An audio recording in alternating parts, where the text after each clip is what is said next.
Ron Paul kicked off his campaign in South Carolina with a rally in Columbia just hours after finishing a strong second in New Hampshire. The 76-year-old Texan says it's proof he's not going away. The status quo, you know, the danger that we are to them is we're going after the status quo, the people in charge, and they ought to be looking out because we're coming and we're going to deliver this message, this great message.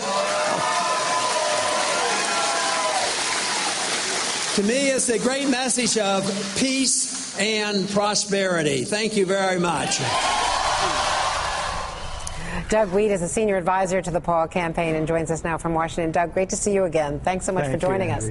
Thank you. Well, in the latest South Carolina poll, Dr. Paul was at 12%. Mitt Romney was at 37%. He said last night he was nibbling at his heels, and he certainly was in a strong second-place finish here in New Hampshire. But when you look at the crowds, he's got passionate young supporters.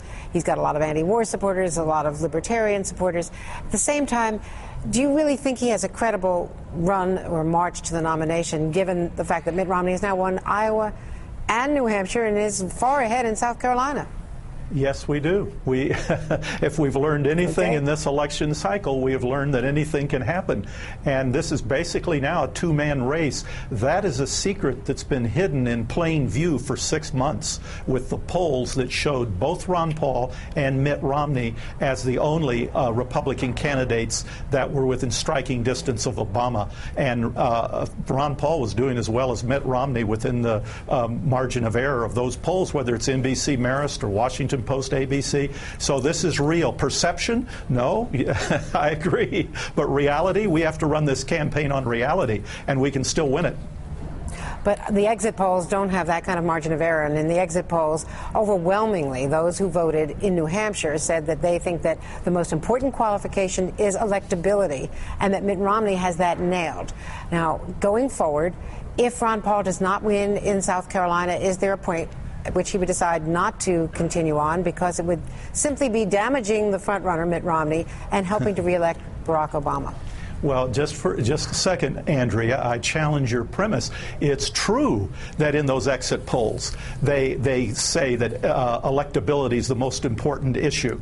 And it's true that in the NBC Marist poll or any of these polls, the people polled think that Ron Paul can't beat Barack Obama. But when they actually ask in your polls, who do you favor, Ron Paul or Barack Obama, he does better than all of the Republican contenders except Mitt Romney, and he's within 2 points in many of the polls and some right on the money with Mitt Romney. So we don't think this thing is over. We think we'll do good in South Carolina. We're second among born-again Christians, and we've got a strong following, as you know, among the military. And we're changing the party. This is a story the news media has missed.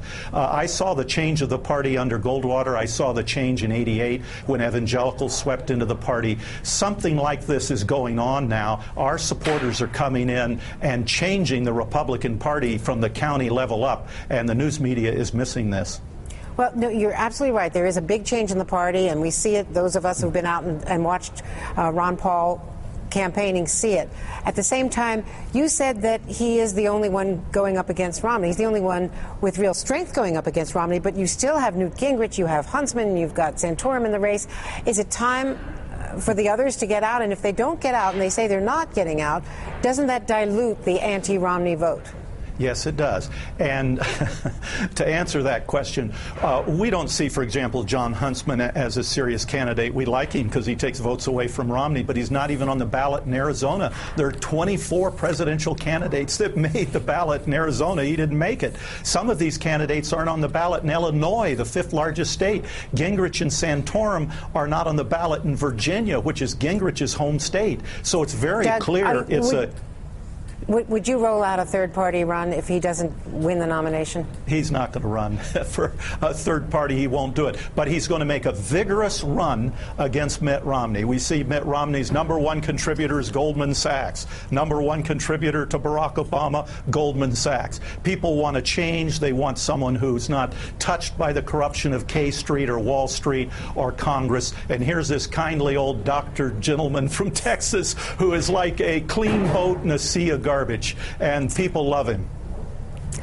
Doug Wead, thanks so much. Thanks for being with us.